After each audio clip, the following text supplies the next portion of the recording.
My name is Karen. I'm currently a library science student at the University of Pittsburgh. I'm going to talk about Allen Ginsberg's poem Howl and the resources you can use at the Carnegie Library of Pittsburgh to learn more about this groundbreaking poem. At the end of the video, there will be a web address where you can see a list of all the resources I'm going to talk about, and more. Let's start with the story of Howl.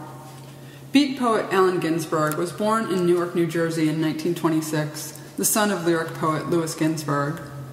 Allen famously made friends with Jack Kerouac and William Burroughs during his years at Columbia University in Manhattan in the 1940s. After spending several years in New York, Allen moved in 1954 to San Francisco, where he would meet poet Kenneth Rexroth, bigwig of the San Francisco literary scene.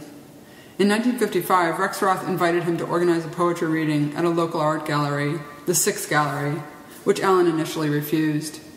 But after quitting his job as a market researcher and setting down a spontaneous poem in a fevered marathon of writing, Allen decided he would take Rexroth up on his offer. The Sixth Gallery reading in the fall of 1955 would change Allen Ginsberg's life forever. Bay Area poets Michael McClure, Philip Whalen, Gary Snyder, and Philip LaMancha shared the stage with Ginsberg, but it was Ginsberg's poem Howl, with its long lines inspired by Walt Whitman and Christopher Smart, and its descriptions of Ginsberg's counterculture friends in struggle against the oppressive 1950s culture, which stole the show. I saw the best minds of my generation destroyed by madness, starving, hysterical, naked, dragging themselves through the Negro streets at dawn looking for an angry fix, angel-headed hipsters burning for the ancient heavenly connection to the starry dynamo and machinery of night. Jack Kerouac, too shy to read himself, was an active audience member at the Sixth Gallery reading who got the whole crowd shouting, "Go!" at the end of each long line in Howl. By the conclusion of the dramatic reading, both Ginsberg and MC Rexroth were in tears. The crowd reacted as if they'd just seen the making of literary history, which they had. The following day, audience member and City Lights publisher Lawrence Ferlinghetti sent a telegram to Ginsberg, which mimicked Emerson's response to Whitman's Leaves of Grass. "I greet you at the beginning of a great career. When do I get the manuscript?" It would be a year before Howl was published by City Lights in the fall of 1956, but the first printing sold out in a mere 6 months. The second printing would make history when Ferlinghetti and Shigeyoshi Murao at City Lights were arrested in the summer of 1957 for selling Howl. They were charged with selling and publishing an obscene and indecent book. The Howl obscenity trial of 1957 looked at Ginsberg's explicit references to drugs, sexuality, and homosexuality in the poem, but Ferlinghetti was defended by the ACLU and brought in editors, writers, and professors to speak of the poem's literary and cultural importance. Howl won its precedent-setting trial in October of 1957 when the judge ruled it to have redeeming social value. 1957 also saw the publication of Jack Kerouac's On the Road. Between the controversial trial and the bestseller status of Kerouac's novel, the beat writers and the nonconformity they stood for were suddenly world famous. Howl was on its way to becoming one of the top-selling and most widely read poetry books of the latter half of the 20th century. Among the many students, artists, intellectuals, and writers who took notice of Howl and its trial was Barney Rossett, publisher of Grove Press and the Evergreen Review. In 1957, he published Howl in its entirety in Evergreen Review No. 2, an issue dedicated to the San Francisco scene, specifically in order to coincide with the trial. He appeared as a witness in the trial, as a publisher speaking on the literary merit of Howl, and he was thrilled to see the publicity and sensation that the trial brought to the poem, the poet, and the publisher. Over the next several years, Rossett would systematically take 3 Grove Press novels to trial over obscenity: Lady Chatterley's Lover, Tropic of Cancer, and William Burroughs' Naked Lunch, effectively ending literary censorship in the United States. But it was the Howl trial that set an important precedent. Let's look briefly at the poem itself. Organized in 3 parts, Ginsberg's readings of Howl clock in anywhere from 18 to 27 minutes.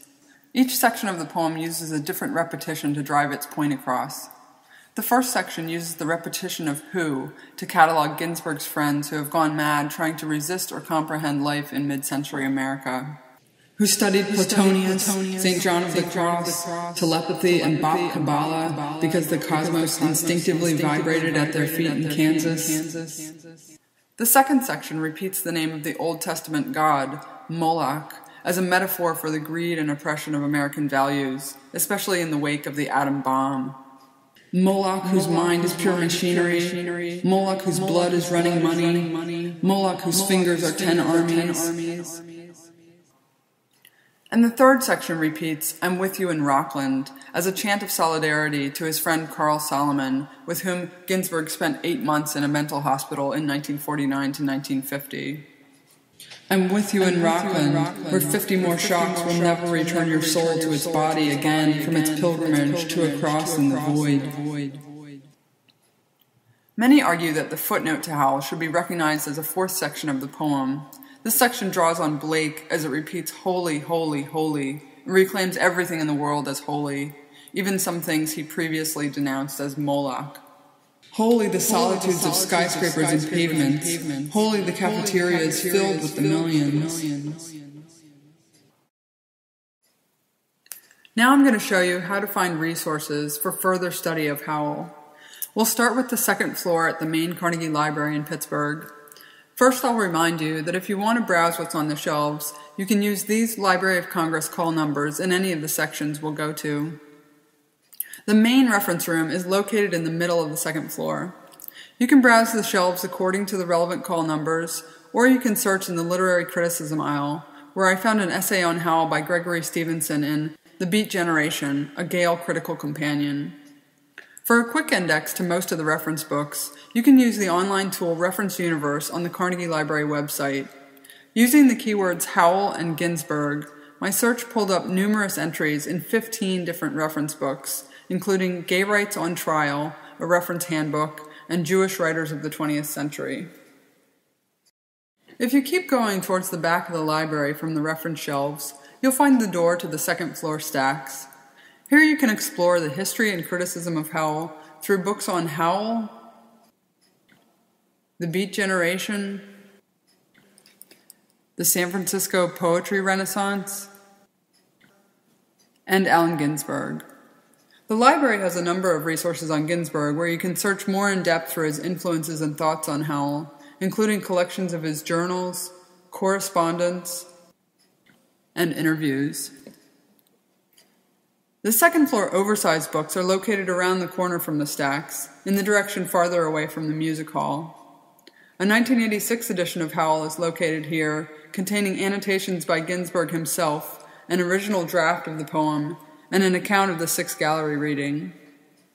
Also in oversized books, you can find pictures of Ginsberg writing Howl, photographs of the trial, and a photo of Ginsberg in front of the Drake Hotel, which symbolized Moloch to him.